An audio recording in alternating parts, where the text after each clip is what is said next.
Hi friends, आज से आप लोग का पहला क्लास स्टार्ट होने जा रहा है। तो हम बता दें कि जितने लोग ज्वाइन कर लिए हैं अच्छी बात है, जितने लोग नहीं ज्वाइन कर पाए हैं उनको बताइए आप लोग कि ज़्यादा से ज़्यादा लोग ज्वाइन कर लें इसको, जिससे आप लोग अच्छे से क्लास ना लेते रहिएगा और रिवाइज करते हुए क्लास को हम लोग आगे बढ़ते रहेंगे डेली बेसिस पे, या हो सकता है कभी कभी गैप हो जाए, आपको वीडियो मिलता रहेगा। एग्जाम के पहले सारे चैप्टर का रिवीजन हम करा देंगे। तो अगर वीडियो आप लोग को डेली बेसिस पे मिलता रहेगा तो डेली बेसिस पे आप वीडियो देखिए, और जो चीज़ ना समझ में आए उसको टेलीग्राम चैनल पे हमारे है, बायो में लिंक है, आप उस पर भेज के पूछ सकते हैं, सर ये क्वेश्चन मुझे नहीं समझ में आया। तो कुछ लोग के दिमाग में क्वेश्चन होगा कि कौन से बुक से रिवीजन कराएंगे। तो मेरे पास एक बुक है, ये जो है ये डॉक्टर मनोहरे करके है, राइटर हैं, और हर्षरूप शर्मा। इसी बुक से हम पूरा रिवीजन कराएंगे। जितने चैप्टर हैं इस पूरे चैप्टर में हम हर सवाल लगभग बताएंगे। हर सवाल लगाना तो थोड़ा मुश्किल हो जाएगा, लेकिन जितने टाइप के क्वेश्चन रहेंगे हम टाइप बाय टाइप बताते रहेंगे। अब जैसे एक टाइप में कोई उसी टाइप के 4 क्वेश्चन है तो उसमें से एक क्वेश्चन बता देंगे, बाकी आप चारों उसी टाइप को जो भी है क्वेश्चन लगा लीजिएगा। तो हमारा प्रयास ये रहेगा कि आप जल्दी से जल्दी रिवीजन कर लें और कोई टाइप का क्वेश्चन छूटे ना आपसे जो कि एग्जाम में आए। तीसरी बात ये बता रहे हैं कि जितने भी एग्जाम्पल हैं, यूपी बोर्ड वाले लड़के खास करके ध्यान दें कि जितने एग्जाम्पल हैं आप लोग खुद से पढ़िएगा। यहाँ पर एग्जाम्पल बताना थोड़ा ज़्यादा टाइम लग जाएगा, तो जो क्वेश्चन दिए हैं लगाने के लिए हम प्रयास करेंगे उसको लगाने के लिए। एग्जाम्पल भी अगर देखने पे नहीं समझ में आ रहा, क्योंकि बुक में एग्जाम्पल तो सॉल्व किया हुआ है, अगर एग्जाम्पल भी आपको नहीं समझ में आ रहा है तो उसको भी आप भेज के मुझसे पूछ सकते हैं कि सर ये वाला एग्जाम्पल दिया हुआ है, ये मुझे नहीं समझ में आ रहा है, तो उसको हम प्रॉपर तरीके से बता देंगे आपको। ठीक है, तो इस बुक से जो दिया है, मेरे पास जो बुक है इसमें जो पहला चैप्टर दिया हुआ है,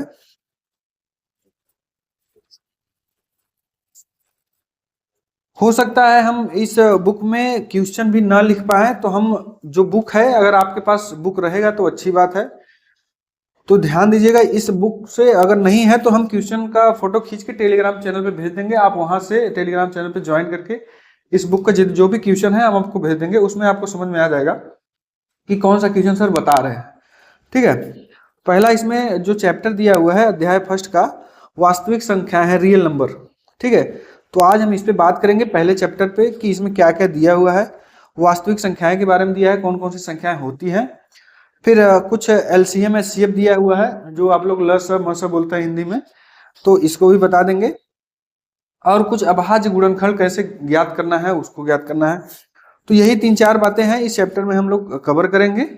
ठीक है, तो हम चलते हैं चैप्टर की तरफ, देखते हैं क्या क्या दिया हुआ है चैप्टर में, उसको अच्छे से समझ। ये देखिए, वास्तविक संख्याएं में इतने सारे संख्याएं आते हैं। ठीक है, तो एक एक संख्या को समझेंगे। तो ऊपर से नहीं, हम नीचे से चलते हैं। ठीक, नीचे से चलते हैं, देखते हैं कौन कौन सी संख्याएं होती हैं। तो इसमें सबसे पहले हम लोग कोई भी संख्या देखते हैं तो उसमें कोई माइनस में संख्या मिलता है मुझे, कोई प्लस में संख्या मिलता है। ठीक है, तो जितने भी माइनस में संख्याएं होती हैं, यहां नीचे से देखेंगे, जितने भी माइनस में संख्याएं होती हैं उसे ऋण पूर्णांक कहते हैं। ठीक है, नंबर जो होता है वो पूर्णांक होता है, तो जितने भी हम लोग माइनस में संख्या देखते हैं सब ऋण पूर्णांक होते हैं। उसके बाद जितने प्लस में संख्या होती हैं सब धनात्मक पूर्णांक होते हैं। जैसे इतने में ही समझाएंगे, समझते रहिएगा। जीरो दिया हुआ है, जीरो के अगर बाएं साइड गए, जीरो के बाईं साइड गए तो जितने भी संख्या मिलती है हमें सब ऋणात्मक मिलते हैं, -1, -2, -3, -4। ठीक, इधर जाएंगे 1, 2, 3। ठीक है, तो कह रहा है कि जो माइनस में जितनी संख्याएं होती हैं उनको सब क्या बोलते हैं, ऋण पूर्णांक कहते हैं। ठीक है, उसके बाद जो प्लस में संख्याएं होती हैं, जितने भी धनात्मक संख्याएं होती हैं वो सब क्या होती हैं, धन पूर्णांक। समझ आ रहा कि जितने भी माइनस में संख्या होती है उसे ऋण पूर्णांक, जितने भी प्लस में संख्या होती है, धनात्मक संख्या होती है, उसे धन पूर्णांक होते हैं। इन दोनों के बीच एक जीरो होता है जिसे शून्य कहते हैं। ठीक है, तो शून्य को लेकर, शून्य को साथ में लेकर धन पूर्णांक को अगर लिया जाए, ये देखिए, शून्य को साथ में लेके धन पूर्णांक अगर लिया जाए तो इसे हम लोग बोलते हैं पूर्ण संख्या। पूर्ण संख्या मतलब सारी संख्याएं इसमें उपस्थित है। सारे संख्याएं मतलब जीरो से, जहां से संख्या स्टार्ट होता है, प्लस माइनस की बात नहीं हो रही, जहां से संख्या स्टार्ट होता है तो हमें क्या करना है, संख्या कहां से स्टार्ट होता है, शून्य से, तो इसको बोलते हैं क्या, पूर्ण संख्या।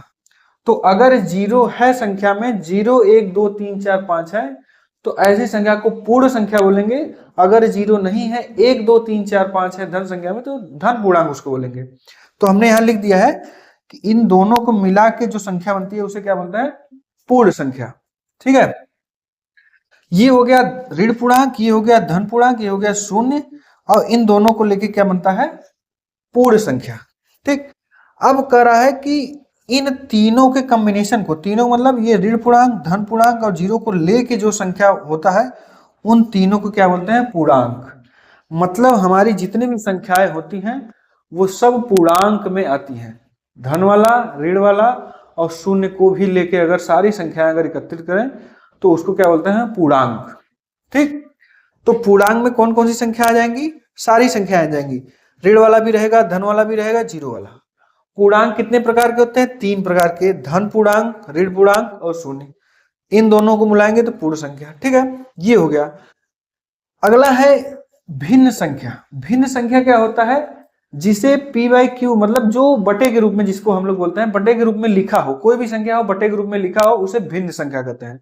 जैसे आप लोग के सवाल में दिया रहेगा कि एक भिन्न दिया हुआ है जिसका मान 2 और 3 है। भिन्न का मतलब अंश और हर में मान दिया हुआ है जिसका मान 2 और 3 है, मतलब अंश का मान 2, हर का मान 3। तो ऐसी वो संख्याएं जो बटे के रूप में लिखा हो, यानी p बाई क्यू के रूप में लिखा हो, सब भिन्न संख्याएं होती है। ठीक है, तो ये हो गया पूर्णांक। पूर्णांक में कितने होते हैं, 3, धन पूर्णांक, ऋण पूर्णांक, जीरो।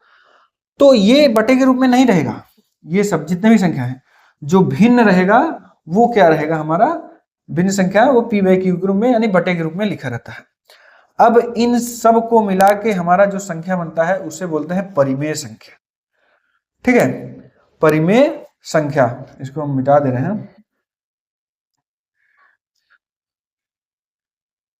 ठीक, ये हो गया परिमेय संख्या। परिमेय संख्या में अब सोचिए कौन कौन सी संख्याएं हैं, जितने हम बताए हैं सब वो परिमेय संख्या में आएंगी। परिमेय संख्या मतलब कौन से, जिन्हें p बाई क्यू के रूप में लिखा जा सके। अगर हम इसके बटे 1 लगा सकते हैं, हाँ यहाँ लिख सकते हैं, ऊपर नीचे अगर क्या करते हैं 5 को क्या लिख सकते हैं, 10 बटे 2, 7 को लिख सकते हैं 14 बटे 2। तो जिसे भी p बाई क्यू के रूप में लिखा जा सके सब वो क्या होती हैं, परिमेय संख्याएं होती हैं। तो परिमेय संख्या क्या होती हैं, धन पूर्णांक भी रहेगा, ऋण पूर्णांक भी रहेगा, भिन्न भी रहेगा, इसमें शून्य भी रहेगा, ये सब परिमेय संख्या में आती है। ठीक है, और एक होता है अपरिमेय संख्या। अपरिमेय संख्या क्या होता है, जिसे p बाई क्यू के रूप में नहीं लिखा जा सकता है। जैसे वो हमेशा अंडर रूट में रहता है। अंडर रूट मतलब ये under root 2, under root 3, minus under root 2, pi. Pi का मान आप लोग क्लास में पढ़े होंगे, पाई का जो मान होता है 22/7 होता है, लेकिन इसको हम लोग रखते हैं अपरिमेय संख्या में। अब कुछ लोग के दिमाग में ये होता है कि पाई का मान सर 22/7 है, बटे के रूप में लिखा है, तो यहाँ परिमेय संख्या में क्यों नहीं लिखा। तो ये जो पाई है, अगर एग्जाम में दे दिया कि पाई है परिमेय संख्या, अपरिमेय संख्या, ठीक है, वास्तविक संख्या, तो हमें यहाँ बताना है कि कौन सी संख्या है ये, अपरिमेय संख्या है पाई। तो जो अपरिमेय संख्या होता है वो हमेशा अंडर रूट में लिखा जाता है, या अंडर रूट में जो भी रहेगा उसे क्या बोलेंगे, ये एक अपरिमेय संख्या है। ठीक है, अब अपरिमेय और परिमेय संख्या जितने भी हम बताए हैं, इन सबको मिला के वास्तविक संख्याएं होती है, रियल नंबर, जो आपके मतलब कि बुक में दिया हुआ है, इसी को पढ़ना है, रियल नंबर। ठीक है, तो रियल नंबर में अब हम क्या करेंगे, ऊपर से नीचे बता रहे हैं। रियल नंबर में क्या होता है, 2 टाइप के होते हैं, एक परिमेय संख्या, एक अपरिमेय संख्या। परिमेय संख्या क्या होता है, जिसे p बाई क्यू के रूप में लिखा जा सकता है, सब वो परिमेय संख्या होती है।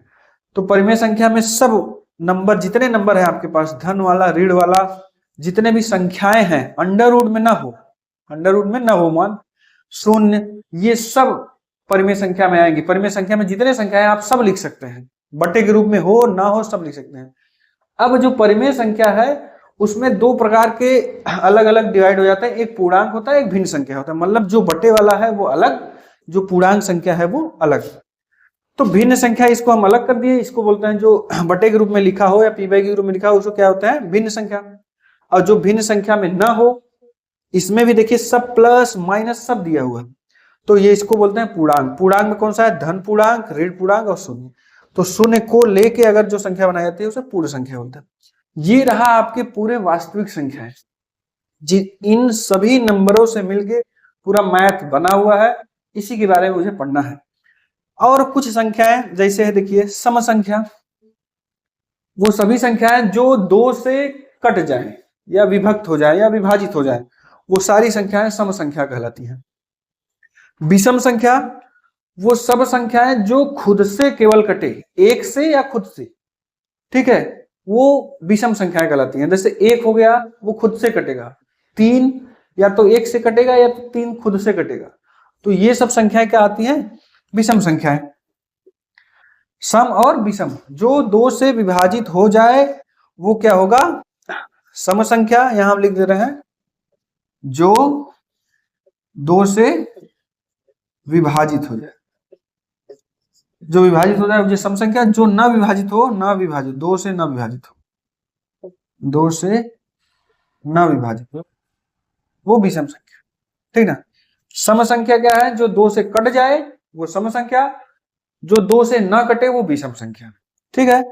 अगला है भाज्य संख्या। भाज्य मतलब ऐसी कोई भी संख्या हो जो किसी दूसरे संख्या से कट जाए। दूसरी संख्या का मतलब एक से या खुद से छोड़कर, जैसे 5 है, या तो वो एक से कटेगा या तो 5 से कटेगा और किसी संख्या से नहीं कटेगा, तो ये क्या है, भाज्य संख्या नहीं है। अब जैसे ले लिए हम 4 ले लिए, 4 एक से भी कटेगा, 4 से भी कटेगा और 2 से भी कटेगा, मतलब एक और खुद को संख्या को छोड़कर किसी अन्य संख्या से अगर वो कटे जा रहा है तो वो भाज्य संख्या है। अभाज्य संख्या क्या होता है, जो एक और या खुद से कटे बस, और किसी संख्या से नहीं कटे, वो चाहे कोई भी संख्या हो, ठीक है। जैसे 5 हमने बताया, 3 बताया, या तो वो एक से कटेगा या तो 3 से कटेगा, बाकी किसी संख्या से नहीं कटेगा वो, तो वो क्या है, अभाज्य संख्या, ठीक है। तो ये इतने संख्याएं हैं, इन संख्याओं को कायदे से समझ लीजिएगा, क्योंकि एग्जाम में बार बार ये बोलेगा कि एक अपरिमेय संख्या है, एक पूर्णांक संख्या है, एक धन पूर्णांक संख्या हम लेंगे, ऋण पूर्णांक संख्या लेंगे। तो आपके दिमाग में होना चाहिए कि धन पूर्णांक क्या होता है, ऋण पूर्णांक होता है, परिमेय संख्या कौन सा होता है, वास्तविक संख्या कौन सी होती है, सब आपको पता होना चाहिए। एक होता है सहअभाज्य संख्या। सहअभाज्य संख्या, सहअभाज्य संख्या वो दो संख्याएं होती हैं जिसमें कोई भी संख्या कॉमन ना हो, गुणनखंड करने पर कोई भी संख्या कॉमन ना मिले, उन दोनों संख्याओं को सहअभाज्य संख्या कहते हैं। जैसे दिया है देखिए 3 और 7, इसका तो गुणनखंड होगा ही नहीं, इसमें कोई चीज कॉमन ना, कॉमन मतलब एक को छोड़ के, ऐसा नहीं बोलो सर इसमें भी एक है इसमें भी एक है तो कॉमन एक हो गया, एक को छोड़ के भाई ये कोई कॉमन नहीं होता। तो एक को छोड़ के कोई भी संख्या कॉमन ना हो। जैसा हमने एक और लिखा है 8 और 11, पहली बात ये एक दूसरे से कटने नहीं चाहिए, मतलब विभाजित नहीं होने चाहिए, अगर विभाजित हो गया तब तो कॉमन आना ही है। तो ऐसी दो संख्याएं जो एक दूसरे से विभाजित ना हो और दोनों संख्या में कोई भी संख्या कॉमन ना हो। 8 और 11, 8 का गुणनखंड करेंगे 2 दूनी 4 दूनी 8 और ये 11 का गुणनखंड नहीं हुआ। इन दोनों में देख रहे हैं कोई चीज कॉमन है नहीं है, क्या ये एक दूसरे से कट सकते हैं, नहीं कट सकते हैं। तो ऐसी वो दो संख्याएं जो एक दूसरे से विभाजित ना हो और एक दूसरे में कोई अंक कॉमन ना हो, तो ऐसे दो संख्याओं क्या कहते हैं, सहअभाज्य संख्या कहते हैं। तो आपके पहले चैप्टर में दो चीज पूछा गया है अधिकतर, जो फर्स्ट ए है उसमें ज्यादातर पूछा गया है कि अभाज्य गुणनखंड ज्ञात कीजिए, पहला चीज। दूसरा, अभाज्य गुणनखंड ज्ञात करके उनके घातों का योग, अंतर, गुणा ये पूछ लेता है। और पहले चैप्टर में दिया है फर्स्ट ए में एलसीएम और एचसीएफ, मतलब लघुत्तम समापवर्तक और महत्तम समापवर्तक, जिसको हम लोग लस और मस बोलते हैं। तो ये तीनों चीज हम आपको बता दे रहे हैं कैसे इसको ज्ञात किया जाता है। एलसीएम एचसीएफ लगभग आपको पता होगा कैसे निकालता है, हम फिर से एक बार बता देंगे, ठीक है। और कैसे अभाज्य गुणनखंड ज्ञात करेंगे और उनको घातों के बारे में पढ़ेंगे कि इस पर क्वेश्चन देगा तो कैसे उसको सॉल्व करेंगे, ठीक है। जैसे हम एक ले रहे हैं,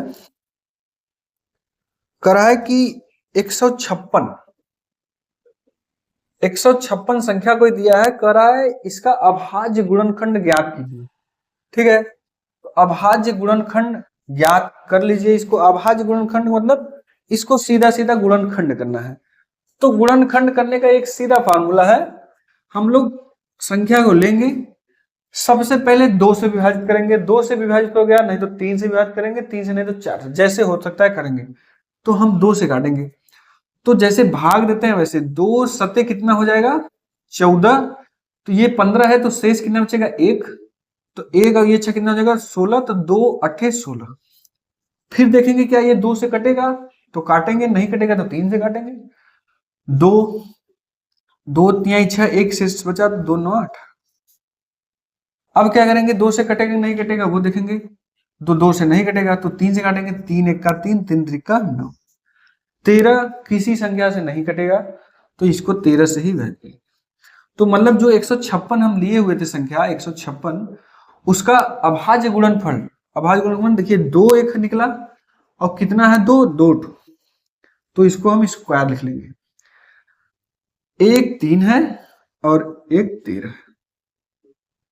ये हो गया, कोई संख्या दिया रहेगा उसका बोलेगा अभाज्य गुणनखंड ज्ञात कीजिए, तो ये हो गया अभाज्य गुणनखंड।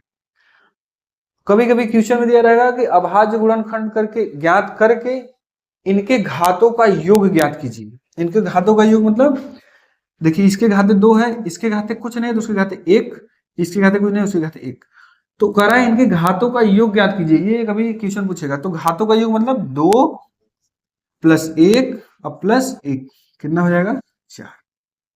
इस टाइप के क्वेश्चन पूछेंगे। तो पहला टाइप हो गया कि अभाज्य गुणनखंड ज्ञात कीजिए, तो अभाज्य गुणनखंड ज्ञात कर लेंगे। अगर कह रहा है उनके घातों का योग ज्ञात कीजिए या उनके घातों का अंतर ज्ञात कीजिए, तो उसका अंतर पूछेगा तो घटा दीजिएगा, योग पूछेगा तो जोड़ दीजिएगा। ठीक है, देखिए इस चैप्टर में और क्या पूछेगा, एलसीएम और एचसीएफ, लसप मसप, लघुत्तम समापवर्तक या महत्तम समापवर्तक। ठीक है, तो इसको हम लोग निकालते कैसे हैं, तो दो ही सबसे अच्छा ऑप्शन यही है कि दोनों, जैसे ये 72 दे दिया है, इसका गुणनखंड कर लेंगे, और 120 दिया हुआ है इसका गुणनखंड कर लेंगे। ठीक है, तो दोनों का गुणनखंड कर लेते हैं, देखते हैं। 72 का करेंगे, 2 से काटेंगे तो आ जाएगा 2 3 6, 2 6 के 12, फिर 2 से करेंगे 18 आएगा, फिर 2 से करेंगे 9 आएगा, 3 से करेंगे 3 3 का 9, फिर 3 से करेंगे 1। मतलब इसका कर लेना गुणनखंड, 1 2 3 है 2, ठीक है, गुणे 3 की स्क्वायर, 2 3 है। 120 का भी ऐसे कर लेंगे, 2 से करेंगे 60, फिर 2 से करेंगे 30, फिर 2 से करेंगे 15, फिर 3 से करेंगे 3 5 15, फिर 5 से करेंगे, तो यहां लिखेंगे 2 के घाते 3 और गुणे 3 और गुणे 5। तो जब भी क्वेश्चन में पूछे कि उसका लस अपन निकालिए या मस अपन निकालिए, एलसीएम या एचसीएफ निकालिए, तो हम सबसे पहले उस संख्या का गुणनखंड कर लेंगे एग्जाम में। तो दोनों संख्या का गुणनखंड कर लेंगे, तो एलसीएम क्या होता है, एचसीएफ क्या होता है। ठीक है, लघुत्तम समापवर्तक, ऐसा कौन सी छोटी से छोटी संख्या है जो इन दोनों को विभाजित कर दे। महत्तम समापवर्तक, ऐसी कौन सी एक बड़ी संख्या है जो इन दोनों को विभाजित कर दे। इसका मतलब यही होता है। तो एलसीएम निकालते समय, एलसीएम या इसको निकालते समय जो बड़ी संख्या है इन दोनों में, जैसे यहां 3 संख्या है, 2 है 3 है और 5 है, तो 2 में कौन सी बड़ी संख्या है, 2 के घाते 3 2 के घाते 3 दोनों बराबर है, तो कोई भी संख्या हम लिख लेंगे, नहीं तो जो बड़ा होता है उसको लिखते हैं। ठीक है, गुणे इसमें 3 है इसमें भी 3 है, तो 3 का स्क्वायर इसमें भी है, 3 इसमें 3 है, तो कौन सी बड़ी संख्या है, ये स्क्वायर वाला, यहां लिखेंगे 3 का स्क्वायर। 5 इसमें नहीं है इसमें है, तो केवल एक ही 5 है, तो यहां, यानी एलसीएम निकालते समय क्या करेंगे, बड़े घात को हमेशा देखेंगे, जो बड़ी घात रहेगी उसको लिख देंगे। ठीक है, यही मेरा हो गया एलसीएम। इसका गुणा कर लेंगे आंसर आ जाएगा। तो 2 दूनी 4 दूनी 8, गुणे 3 3 9 गुणे 5, 8 पंजे 40, 4 9 36, 360। ये हो गया एलसीएम। ठीक है, ध्यान समझ लीजिएगा कि कोई भी क्वेश्चन में दो संख्या दिया है उसका एलसीएम पूछ रहा है, तो हम क्या करेंगे, गुणनखंड कर लेंगे, गुणनखंड करके लिख लेंगे। एलसीएम में जो बड़ी घात रहेगी उसी को लिखेंगे। बड़ी घात मतलब जैसे दो ये है, दो है, इसमें जो बड़ा घात रहेगा उसी को लिख देंगे। 3 यहाँ भी है, यहाँ भी, इसमें से दोनों में बड़ा घात कौन सा है उसको लिख देंगे। और 5 इसमें है, इसमें नहीं है, तो जो बचा है उसको लिख दे रहे। मौसम में क्या होता है, एचसीएफ में क्या होता है, जस्ट इसका उल्टा।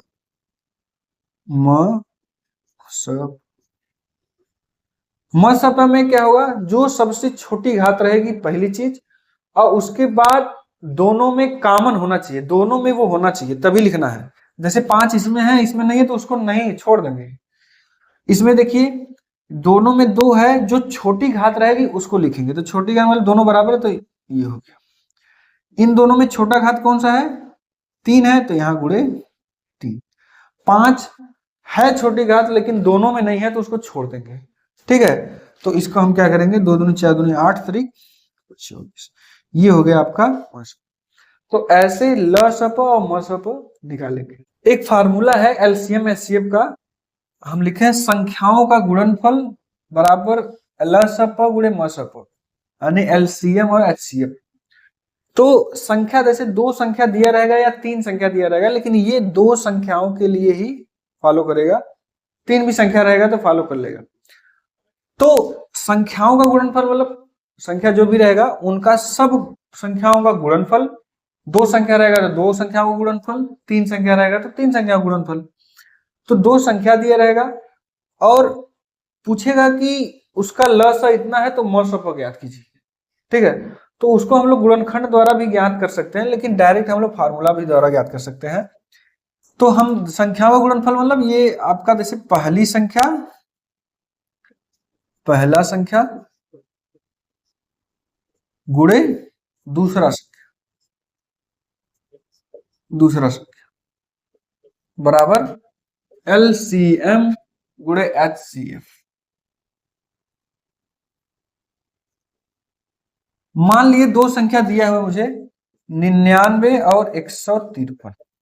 ठीक है, 99 और 153, और इन दोनों का मसप जो दिया है, मसप जो दिया है 9 दिया है, तो करा इसका लसप ज्ञात कीजिए। 2 संख्या दिया है, उसका मसप 9 दिया है, तो करा उसका लसप ज्ञात कीजिए। तो यही फार्मूला लगाएंगे, संख्याओं का गुणनफल मतलब पहली संख्या गुणे दूसरी संख्या, तो पहली संख्या 99 गुणे दूसरी संख्या 153 बराबर एलसीएम लसप गुणे मसप कितना दिया है, ये देखिए मसप एचसीएफ 9 दिया है। ठीक है, तो एलसीएम बराबर ये देखिए 9 इसके बट्टे में चला जाएगा ना, तो एलसीएम इक्वल टू हो जाएगा, एलसीएम इक्वल टू हो जाएगा 99 गुणे 153 बटे 9। इसको सॉल्व कर लेंगे तो मेरा जो आएगा एलसीएम निकल जाएगा।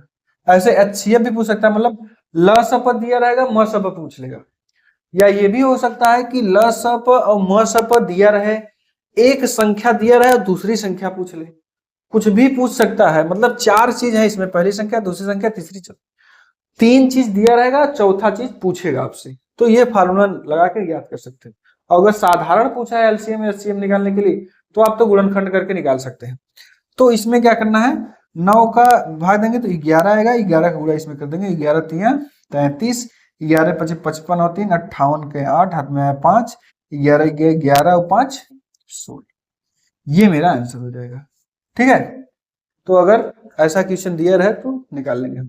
ठीक है, आप लोग जो इसमें एग्जाम्पल दिया हुआ है फर्स्ट ए का, सारे एग्जाम्पल देख लीजिएगा, सब आसान दिए हुए हैं, जो भी हमने बताया था उसी बेसिस पे सारे एग्जाम हैं। गुणनखंड दिया हुआ है, गुणनखंड करने के लिए गुणनखंड कर लीजिएगा। तो हम चैप्टर पे सीधा चलते हैं, प्रश्नावली 1A पे बात करते हैं। ठीक है, तो इसमें पहला दिया हुआ है, कराए निम्नलिखित संख्याओं को अभाज्य गुणनखंडों के गुणनफल के रूप में लिखिए।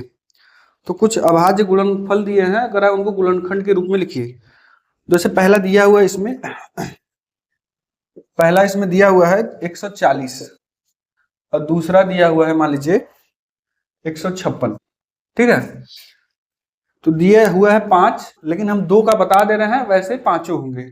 तो गुणनखंड याद करने के लिए हम लोग सीधा आप डायरेक्ट गुणनखंड कर लीजिए, या तो जैसे एलसीएम निकालते हैं हम लोग उसी तरह से गुणनखंड करेंगे। पहले क्या करेंगे, 2 से विभाजित करेंगे, 2 से विभाजित होगा तो यहाँ आ जाएगा देखिए 70, फिर 2 से आ जाएगा 35, फिर 2 से 2 से नहीं हो जाएगा, अब यहाँ हो जाएगा देखिए 3 से भी नहीं विभाजित होगा, 4 से 5 से करते जाएंगे, जितने से विभाजित हो जाएगा काटते जाएंगे। तो यहाँ 5, 5 सते 35, फिर 7, ठीक है। तो ये मेरे गुणनखंड निकल गए।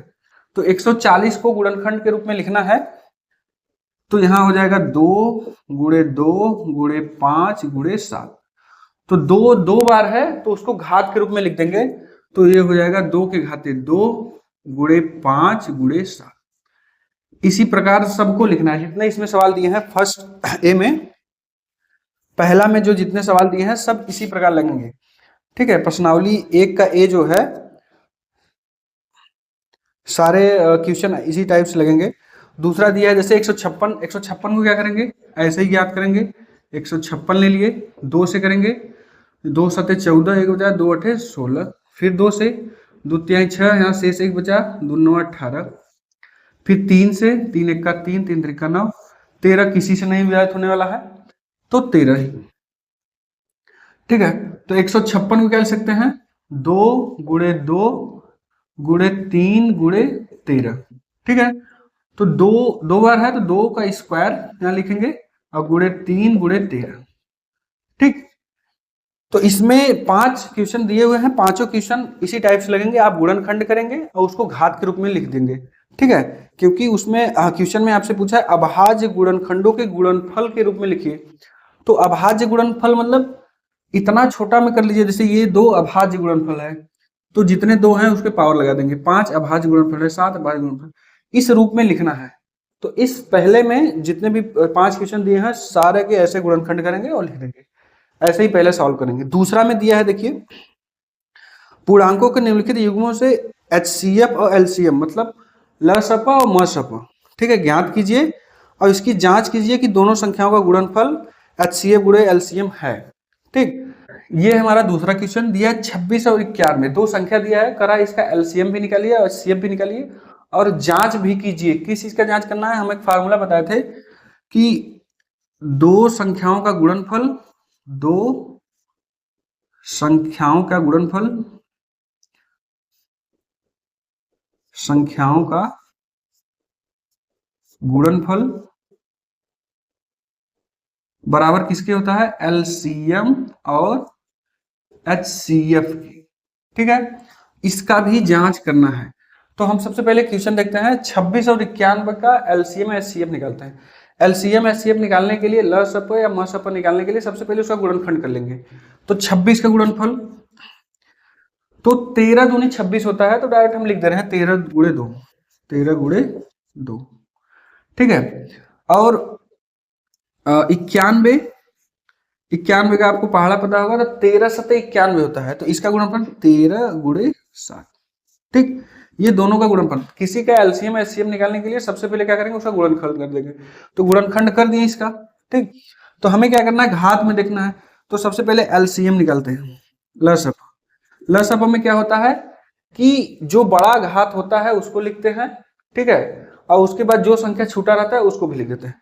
तो इन दोनों में देखिए 13 13 है तो यहाँ 13 ही लिख दे रहे हैं। जो बड़ा घात होता है उसको लिखते, लेकिन बड़ा घात मतलब दोनों सेम घात के हैं तो 13 ही लिख दिए। गुणे ऊपर ये 2 बच रहा है तो 2 लिख दिए, और यहाँ 7 बच रहा है तो 7 लिख दिए, ठीक है।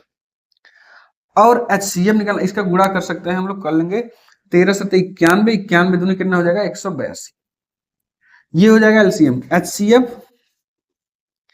HCF जो दोनों में कॉमन रहेगा वही लेना है। कॉमन लेने का मतलब जो दोनों में हो और जो छोटी घात हो। तो दोनों में देखिए 2 नहीं है, 7 नहीं है, 13 है, और जो छोटी घात हो, घात तो दोनों में सेम है तो छोटा बड़ा क्या इसमें देखना, तो एक ही घात है, 13 दोनों में कॉमन है तो हम 13 लिख दिए। ये हो गया HCF। तो मेरा निकल गया, LCM भी निकल गया, HCF भी निकल गया। लेकिन कह रहा है कि इसका जांच भी करना है, तो जांच करने के लिए यहां लिखेंगे जांच, इसके बाद यहां लिखेंगे जांच। तो दो फार्मूला लिखेंगे, 2 संख्याओं गुणनफल बराबर LCM गुणे HCF।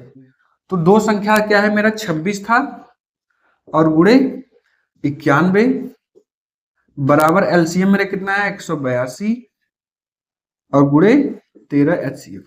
ठीक है, कह रहा है कि दोनों तरफ का मान बराबर होना चाहिए, ये मेरा जांच है।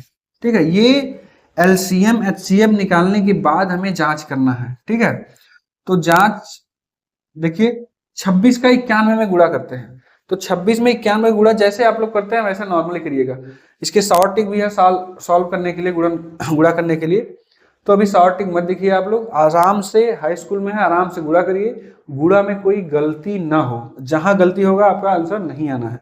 तो हम लोग नॉर्मली जैसे गुणा करते हैं, आप लोग को आज तक जैसे सिखाया गया है उस प्रकार से गुणा करेंगे। ठीक है, तो हम लोग नॉर्मली कैसे करते हैं, 26 और यहाँ 91 लिखते हैं, इसका गुणा कर देते हैं। ठीक है, 6 एकम 6 हो जाता है, 2 एकम 2, ये हो जाएगा, 9 छक 54 का 4, 9 दूनी 18, 18 5 23, ये हो जाएगा 6 6, मतलब इसका आंसर कितना आ जाएगा 2366।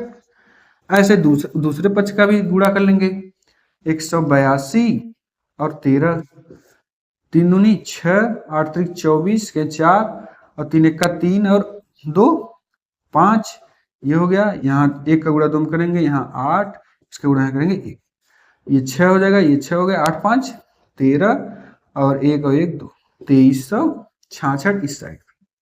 ठीक है, तो यहाँ हम लिखेंगे लेफ्ट हैंड साइड, मतलब बायां पक्ष बराबर दाहिना पक्ष, राइट हैंड साइड।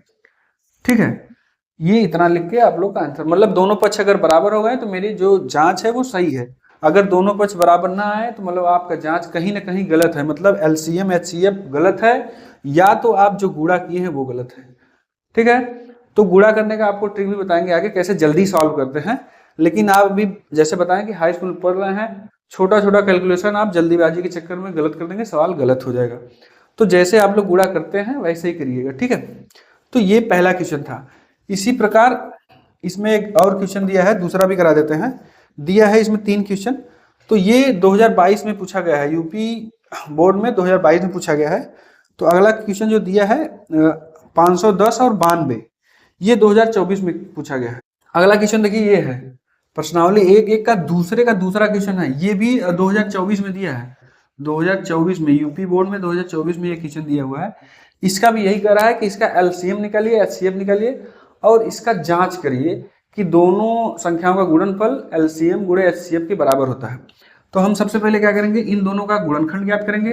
तो 510 का गुणनखंड आपको आ रहा है तो डायरेक्ट लिख दीजिए, नहीं आ रहा है तो हम क्या करेंगे, रफ पेज पे निकाल लेंगे। पहले 510 से 2 से भाग देंगे, 2 दूनी 4, यहाँ 1 बचा, यहाँ 11 हो जाएगा, 2 पंजे 10, यहाँ 1 बचेगा, 2 पंजे 10। ये 2 से नहीं कटेगा क्योंकि लास्ट में 5 है। 3 से भी नहीं कटेगा, नहीं 3 से देखिए 1 बटा 3, 3 अठे 24, यहाँ 1 बचा, 3 पचे 15। ठीक, फिर 3 से एक बार देखेंगे, 3 दूनी 6, नहीं कटेगा, तो 5, 5 1 का 5, 5 सते 35, फिर 17 से। तो इसका जो 510 का गुणनफल आया मेरा 2 गुणे 3 गुणे 5 गुणे 17। ठीक है, इसी प्रकार हम रफ पेज पे 92 का भी निकाल लेंगे। 92 का 2 से काटेंगे, 2 चौके 8, यहाँ 1 बचा, 2 छके 12, फिर 2 से काटेंगे तो यहाँ 2 दूनी 4, 2 3 6, 23 किसी से नहीं कटेगा तो हम 23 ही लिखते हैं। ठीक है, तो यानी 92 का जो गुणनफल आया वो कितना आया, 2 गुणे 2 और गुणे 23। ठीक है, तो 2 गुणे 2 को हम क्या लिख सकते हैं, गुणनखंड में हमेशा स्क्वायर में लिखेंगे। तो 2 बार गुणा है तो 2 का स्क्वायर, क्योंकि यहाँ देखिए 2 बार, 2 का स्क्वायर और गुणे 23। ठीक, अब निकालेंगे एलसीएम, लसअप। ठीक है, तो लस हम क्या करते हैं, जो दोनों में बड़ी घात हो उसको लिखेंगे। बड़ी घात 2 और 2 इसमें भी है, तो बड़ी घात कौन सा है, ये वाला, तो लिखेंगे 2 का स्क्वायर। इसमें 3 है, इसमें 3 नहीं है, तो इसको भी लिखना है, रहे या ना रहे लिखना है आपको। 5 है, इसमें नहीं है, इसको भी लिख लेंगे। 17 इसमें है, इसमें भी लिख देंगे। 23 इसमें है, इसमें नहीं, इसको भी लिखना है। ठीक है, तो दोनों में जो मिल रहा है जो बड़ी घात है उसको लिखना है, नहीं मिल रहा है तो उसको भी लिखना है, चाहे इसमें हो चाहे इसमें। ये एलसीएम, ठीक है। तो एचसीएफ निकालेंगे। एचसीएफ क्या करेंगे, जो दोनों में मिलता रहे और जो छोटा घात हो, ठीक है, दोनों में जो मिलता रहे और दोनों में जो छोटा घात रहेगा। 17 इसमें है, इसमें नहीं है तो छोड़ देंगे, दोनों में कॉमन होना चाहिए। 5 इसमें है, इसमें नहीं है, इसको भी छोड़ देंगे। 3 इसमें है, इसमें नहीं है, इसको भी छोड़ देंगे। 2 इसमें है लेकिन इसमें मतलब दोनों में है, तो छोटा घात कौन सा है, ये वाला, तो इसको लिख लेंगे। मतलब जो एचसीएफ मेरा है वो इतना है। अब क्या लिखेंगे, जांच। जांच जांच में क्या लिखेंगे, वही दो संख्याओं का गुणनफल बराबर LCM गुणे HCF। ठीक, दो संख्याओं गुणनफल, दोनों जो संख्या है 510 और गुणे 92 बराबर LCM कितना है आपका, यही है पूरा LCM, इन सबका गुणा करना है, ठीक है। तो गुणा करके आपको लिखना है, तो आप यहां लिख लीजिएगा गुणा करके, जो इसका मान आएगा यहां लिखेंगे और HCF का मान कितना आएगा 2। तो दोनों साइड का गुणा करके देखेंगे, दोनों साइड का मान अगर बराबर आ गया तो हम लिखेंगे LCM गुणे LC लेफ्ट हैंड साइड बराबर राइट हैंड साइड, मतलब बायां पक्ष बराबर दायां पक्ष बराबर है। मतलब ये मेरा सवाल सही है, ठीक है। तो हम गुणा नहीं कर रहे हैं, आप लोग गुणा करिएगा, क्योंकि हम गुणा करेंगे तो टाइम लग जाएगा। तो ये दूसरा जो है प्रश्नावली एक का दूसरा जो सवाल है दिया हुआ है, इसमें 3 सवाल दिए हुए हैं, 2 सवाल हम लगा दे रहे हैं। अब तीसरा क्वेश्चन आप लोग खुद से लगाइएगा, ऐसे ही सेम टाइप से लगेंगे। यूपी बोर्ड में ध्यान दीजिएगा कि जो भी क्वेश्चन लिखिएगा प्रॉपर एक तरीके से लिखिएगा। ये सवाल दिया रहेगा, उसका हम गुणनखंड निकालेंगे, एलसीएम निकालेंगे, एचसीएफ निकालेंगे, फिर जांच लिखेंगे, दोनों संख्याओं का गुणनफल बराबर एचसीएफ गुणे एलसीएम, क्योंकि जांच करने के लिए दिया हुआ है, ठीक है। तब हम जांच कर रहे हैं, अगर नहीं दिया होता तो एलसीएम एचसीएम निकाल के छोड़ देते, यही मेरा आंसर हो जाता। तो दोनों संख्या मेरा है 510 510 और 92, यहाँ लिखेंगे और बराबर एलसीएम का जो मान है ये गुणे एचसीएफ, दोनों का मान गुणा करेंगे अब बराबर आएगा, लिख देंगे लेफ्ट हैंड साइड बराबर राइट हैंड साइड, ये मेरा आंसर हो जाएगा। अगला क्वेश्चन दिया है, इसमें तीसरा जो दिया है, कह रहा है कि अभाज्य गुणनखंड विधि द्वारा निम्नलिखित पूर्णांकों के एचसीएफ और एलसीएम ज्ञात कीजिए। तो अगले में तीसरे में जो दिया है वो पूछा है केवल एलसीएम और एचसीएफ, मतलब लसप और मसप निकाल के आपको बताना है केवल, ठीक है, जांच नहीं करना है। इसमें पहला हम एक बता दे रहे हैं, बाकी दोनों कर लीजिएगा। तो ये है आपका तीसरे का पहला, ठीक है, तीसरे क्वेश्चन का पहला क्वेश्चन है, दिया है 12 और 15 और कितना दिया है आपका 21 और 21, ठीक है। इसका करा है एलसीएम ज्ञात कीजिए और एचसीएफ ज्ञात कीजिए। तो हम सबसे पहले क्या करें, और उसमें बोल भी दिया है कि अभाज्य गुणनखंड विधि द्वारा ज्ञात करिए। तो हम 12 का गुणनखंड करेंगे, 15 का करेंगे और 21 का करेंगे। तो यहाँ हो जाएगा, देखिए 2 दूनी 4 तिहाई 12, ठीक है। और यहाँ लिखेंगे 15 का 3 गुणे 5, 21 का 3 गुणे 7, 7 3 21 होता है। तो हम क्या करेंगे, 2 गुणे 2 है तो 2 का स्क्वायर इसको लिख सकते हैं, 2 बार है तो यहाँ 2 का स्क्वायर लिखेंगे, ठीक है। तो हम निकालेंगे LCM लसप। लसप का रूल क्या है, जो तीनों में मिले पहले उसको देखेंगे, तीनों में क्या मिल रहा है, 3 इसमें भी है, 3 इसमें भी है, 3 इसमें भी है, ठीक है। तो तीनों को इसको लिख लेंगे, तीनों वाला खत्म। तो तीनों में मिलना भी चाहिए, जो बड़ी घात रहे उसको लिखना है। तो तीनों में ये मिल रहा है बड़ी घात, मतलब तीनों में 3 एक ही एक है, तो 1 3 लिख लिए। 2 देखते हैं, 2 इसमें है, इसमें नहीं, इसमें है, तो जो नहीं भी मिल रहा है उसको एलसीएम में लिखना है। तो 2 एक में है, किसी में नहीं है, तो इसको भी लिखेंगे 2 का स्क्वायर गुणे 3 खत्म ही हो गया। 5 देखिए, 5 इसमें है, इसमें नहीं है, इसमें नहीं, तो इसको भी लिखेंगे। 7 यहाँ भी है लेकिन इसमें नहीं है, तो इसको भी लिखेंगे। कोई अंक छूटना नहीं चाहिए, सबको लिखेंगे लेकिन बड़े घात वाले को, ठीक है। ये इसका गुणा कर लेंगे, आपका एलसीएम निकल जाएगा। तो इसका गुणा कर लीजिएगा। एचसीएफ जो तीनों में कॉमन हो, तीनों में कॉमन हो मतलब तीनों संख्या में हो, उसको लिखना है, वो भी छोटी घात वाले का। तो तीनों में तो 3 ही केवल मिल रहे हैं, और छोटी घात क्या इसमें देखना है, तीनों में एक एक तीन ही है, तो एचसीएफ कितना हो जाएगा 3। तो एलसीएम का गुणा कर लेंगे, मान आ जाएगा। तो यहाँ देखिए 7 पच्चे 35, 35 त्रिक कितना हो जाएगा 105, ठीक है। और गुड़े 2 दूनी 4, तो 4 पंजे 20 के 0, यहाँ 2 हो जाएगा, 4 एक का 4, 420। तो यहाँ इसका माना जाएगा 420। आप लोग गुणा कर लीजिएगा, इसको गुणा तो कर ही सकते हैं भाई, हाई स्कूल में आप लोग पहुंच गए हैं तो गुणा तो आराम से कर लीजिएगा। तो इन सब का गुणा करेंगे तो 420 आएगा। ये मेरा एलसीएम हो जाएगा, ये मेरा एचसीएफ, ये मेरा आंसर हो जाएगा, ठीक है। तो इसी प्रकार इसमें 2 क्वेश्चन और दिए हैं, सेम इसी प्रकार से इसको लगाना है, ठीक। अगला हम लोग देखेंगे, दिया है कि यदि एचसीएफ 306 और 657 का 9 दिया है, एचसीएफ मतलब मसप दिया है, ठीक है। एलसीएम ज्ञात कीजिए।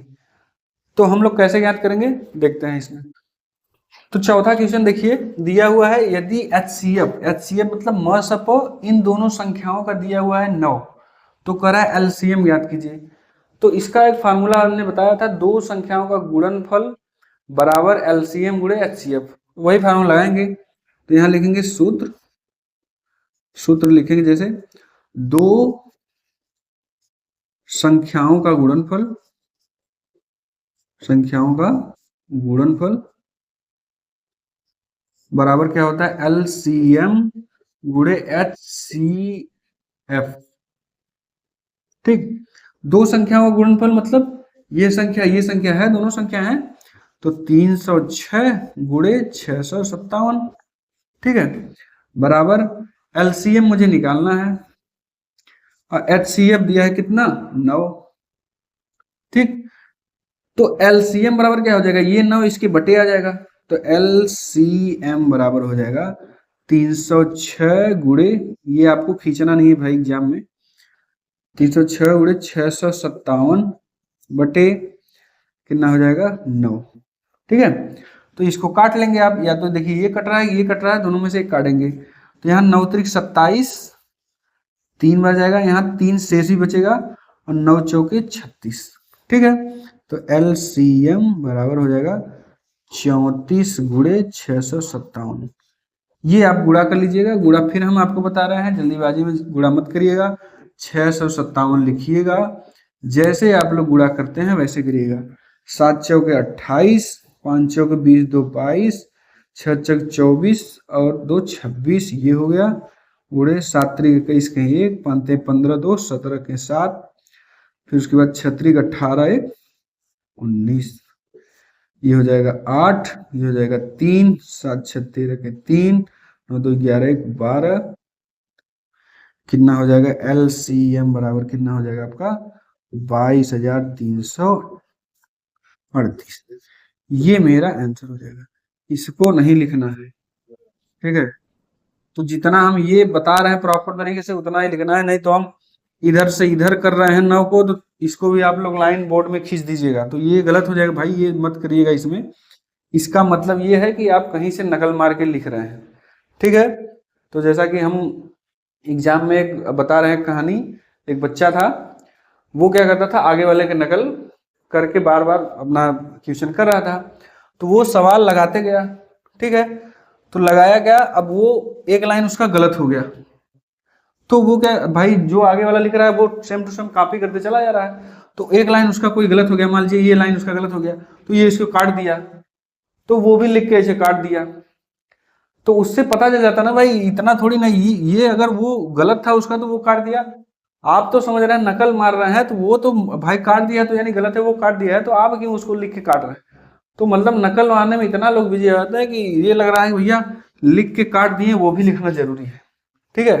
तो जैसे बोलते हैं ना कि नकल मारने के लिए भाई अकल की जरूरत होती है, तो ये भी ध्यान दीजिएगा, अगर हम पढ़ा रहे हैं तो हम बोल रहे हैं 9 बटे में चला जाएगा, तो पता लगा आप लोग भी बोर्ड में 9 बटे में चला जाएगा, तो ये सब भी मत लिखिएगा। जो क्वेश्चन है जैसे है उसको प्रॉपर उसी तरीके से आप लोग सॉल्व करिएगा, ठीक है। तो जैसे हम बता रहे हैं वैसे ही हर एक लाइन आपको नहीं लिखना है, हम आपको क्वेश्चन समझा रहे हैं आपको कैसे लगाना है, ठीक। तो अगला क्वेश्चन हम लोग देखते हैं। अगला क्वेश्चन दिया है 5वां, यदि एचसीएफ बराबर इतना दिया है तो कह रहा है कि मान ज्ञात कीजिए, ठीक है। इसका क्वेश्चन भी हम ज्ञात करा रहे हैं। छठवां क्वेश्चन, जैसे ये चौथा क्वेश्चन है वैसे छठवां क्वेश्चन है, तो छठवां क्वेश्चन भी आप लोग सॉल्व करिएगा। तो हम पांचवा क्वेश्चन लगवाते हैं। देखिए यही पांचवा क्वेश्चन दिया है, कह रहा है कि यदि HCF मतलब 225 का और 60 का HCF जो है वो इसके बराबर है, ठीक है। तो पहले हम 225 और 60 का HCF तो निकाल लें, मतलब मस अपन निकाल लें, तब इसके हम बराबर करेंगे। तो HCF निकालने के लिए दोनों का गुणनखंड करेंगे, 225 का गुणनखंड कर लेंगे और 60 का। तो जैसे हम बताए हैं आप लोग वैसे ही निकाल के, अगर नहीं समझ में आ रहा तो डायरेक्ट उससे भी निकालिए ना, हम डायरेक्ट लिख रहे हैं, ठीक है। तो यहाँ देखिए 15 15 हम 225 होता है, 15 15 हम 225, तो इसको क्या कर सकते हैं 3 गुणे 5, इसको भी लिख सकते हैं 3 गुणे 5। तो इसका जब गुणा करेंगे तो इतना ही आएगा, 3 पच्चे 15, 15 3 45, 45 पंजे 225, ठीक है। तो हम क्या करेंगे, ये देखिए इसका स्क्वायर लिख सकते हैं, 3 का स्क्वायर, ये 5 का स्क्वायर, ठीक। नहीं समझ में आ रहा है तो आप लोग जी जो तरीका है उस तरीके से आप लोग गुणनखंड निकालेंगे। 60 का 2 दूनी 4 तिहाई 12 पंजे 60, तो यहाँ 2 2 2 बार है तो यहाँ 2 का स्क्वायर। आपको एग्जाम में केवल इतना ही लिखना है, हम लिख के मिटाना है, तो वो आप लोग गुणनखंड करके निकालिए जैसे निकालते हैं बताएं। तो HCF निकालना है, HCF क्या होगा, HCF जो दोनों में कॉमन हो और जो छोटी घात वाला हो उसी को लिखेंगे। देखिए 2 इसमें है लेकिन इसमें नहीं है, छोड़ देंगे। 3 इसमें है लेकिन इसमें भी है, तो छोटी घात कौन है, ये वाला, तो ये लिखेंगे। गुणे 5 इसमें भी है इसमें भी है, छोटी घात कौन है, इसमें, यहाँ लिखेंगे, ठीक है। HCF निकल गया। तो वही मेरा क्वेश्चन में दिया था HCF, यानी इन दोनों का HCF बराबर किसके है, इसके है। तो यहाँ लिखेंगे HCF बराबर 225 गुणे 5 माइनस 10 x। HCF का मान कितना आया, 3 गुणे 5, तो यहाँ लिखेंगे 3 गुणे 5, ठीक है, बराबर, ये गुणा कर लेंगे, 3 पच्चीस कितना हो जाएगा 15, ठीक। और 225 का 5 में गुणा कर लेंगे कितना आएगा, देखिए 5 पच्चे 25, 5 दूनी 10 और 1 10 2 12, अब 5 दूनी 10 और 1 11 माइनस 10x। 10x को इस साइड कर लीजिएगा, 15 को उस साइड कर लीजिएगा, तो यहाँ हो जाएगा 10x, ये माइनस में इधर आएगा प्लस में हो जाएगा 1125 माइनस 15, ठीक है। इसके नीचे इधर लिख लें, तो यहाँ हो जाएगा 10x बराबर 1125 में 15 घटाएंगे कितना हो जाएगा 1110, ठीक है, यहाँ घटा लीजिएगा। तो x इक्वल टू हो जाएगा 1110 बटे 10, ये 0 0 कट जाएगा, x बराबर आ जाएगा 111, ये मेरा आंसर हो जाएगा, ठीक। ये x का मान पूछा हुआ था इस सवाल। अगला क्वेश्चन दिया है, देखिए 7वां क्वेश्चन दिया है। छठवां क्वेश्चन जैसा हम बताया ना, चौथा क्वेश्चन जैसा हमने लगवाया वैसे ही सेम सवाल छठवां क्वेश्चन है, आप लोग लगा लीजिएगा। तो 7वां क्वेश्चन हम बता रहे हैं, दिया है कुछ आकृति दिया है ये बना के, इसमें पूछ रहा है x और y के मान ज्ञात कीजिए। ये सेम टाइम के क्वेश्चन, ये मान लीजिए आपका है 7वां क्वेश्चन है,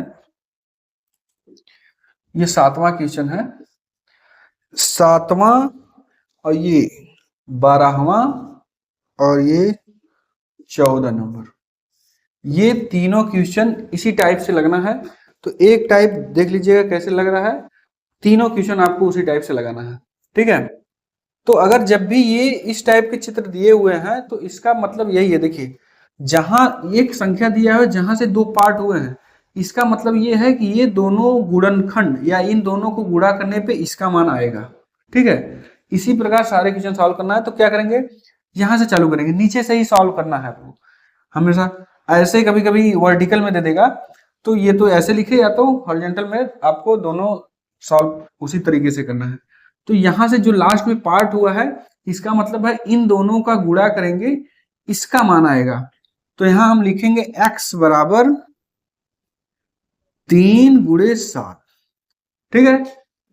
जो ये वाला मान है, अगर इससे 2 पार्ट निकले हुए हैं या 3 पार्ट निकले हुए हैं, ठीक है, या 1 पार्ट निकले या 2 पार्ट या 3 पार्ट, तो इसका मतलब कि ये जो मान है अगर 3 दिया है तो इन तीनों को गुणा करने पे इसका मान आएगा, 2 दिया है तो मतलब इन दोनों को गुणा करने पे इसका मान आएगा।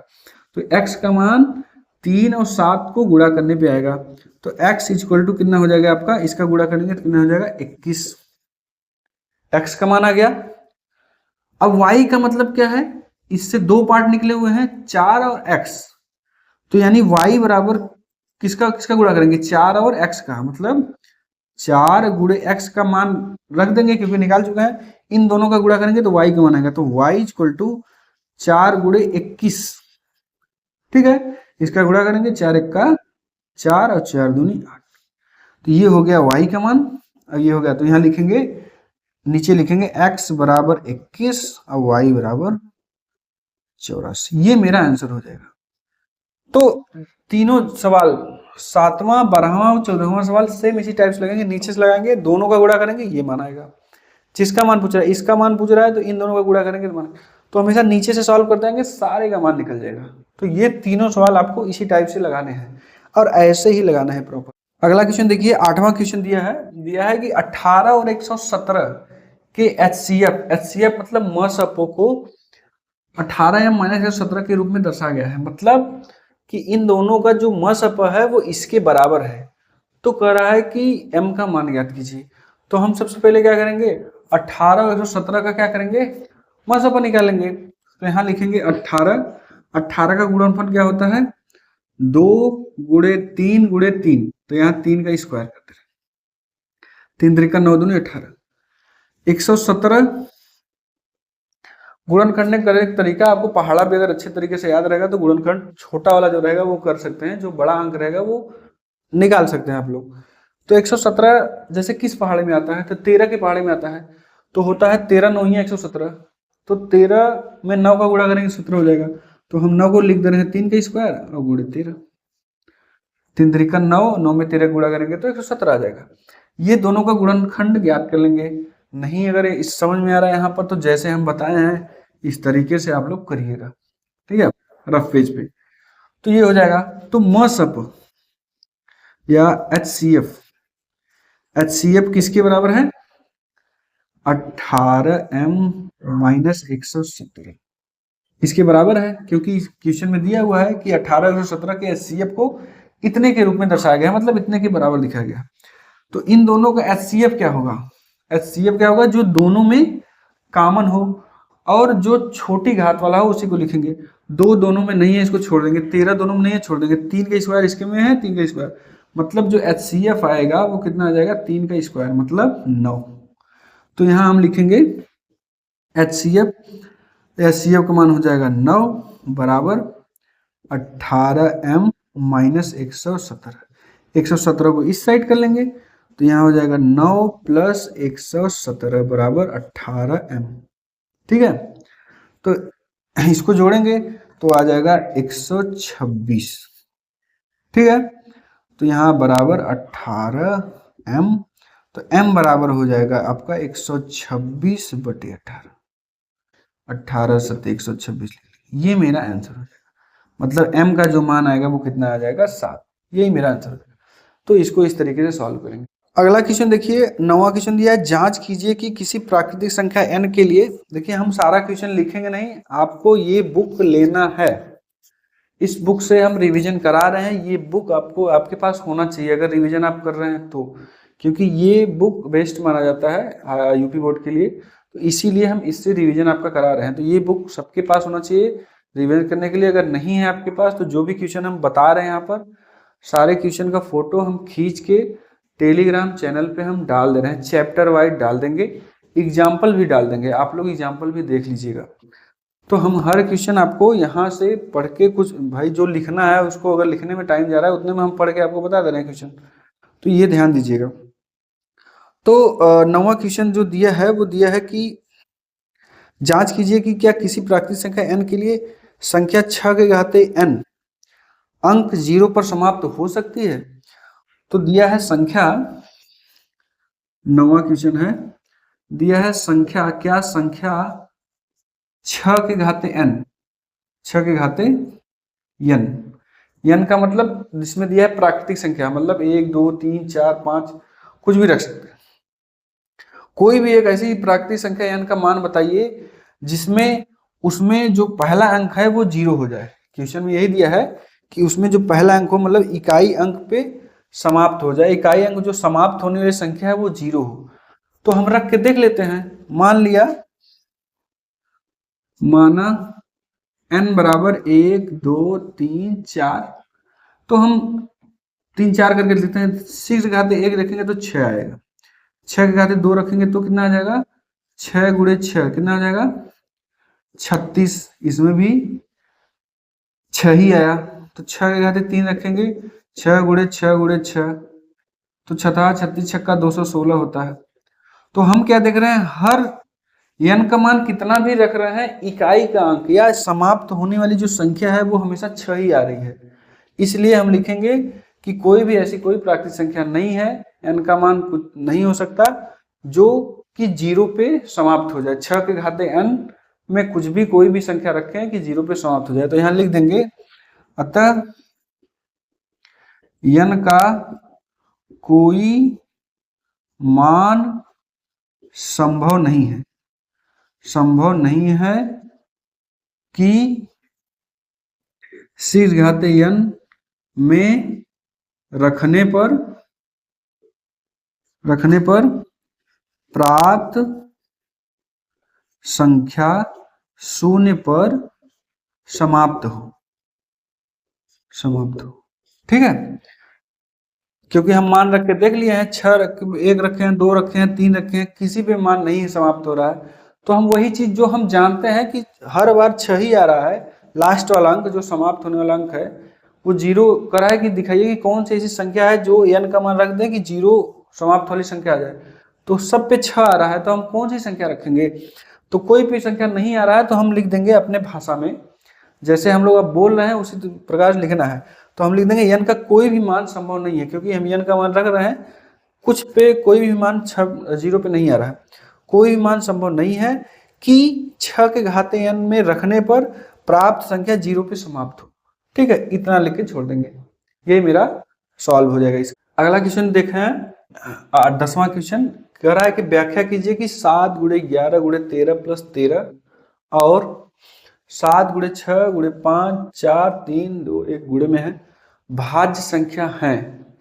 तो भाज्य संख्या का परिभाषा हम बताए थे, ऐसी कोई भी संख्या हो जो एक या स्वयं, ठीक है, एक या स्वयं को छोड़कर अन्य किसी भी संख्या से अगर वो कट जाएगा तो भाज्य संख्या हो जाएगा वो। हमें यही चीज करना है इसमें, इस संख्या में भी, इस संख्या में भी। तो क्या करना है, इसको देखेंगे, पहले गुणा कर लेंगे, इन तीनों का गुणा करेंगे प्लस 13, ठीक है। तो इसमें गुणा कर लेंगे या इसका इसमें गुणा करके जोड़ देंगे।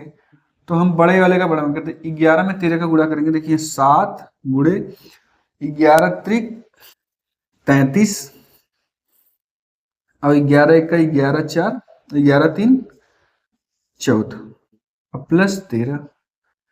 7 गुणा करेंगे, 7 त्रिक 21, 7 चौक 28, 28 और 2 30, 7 एक का 7 3 10 और प्लस 13। तो इसमें 13 जोड़ देंगे तो ये हो जाएगा आपका 4 1 0 1।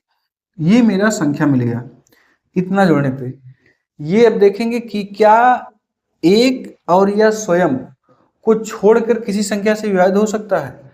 हाँ हो सकता है, ये तो 2 से ही विभाजित हो जाएगा, ठीक है। 2 पंजे 10, 2 सत्ते 14, 507 से विभाजित हो जाएगा। तो हम क्या लिखेंगे इस क्वेश्चन को लिखने के बाद, अतः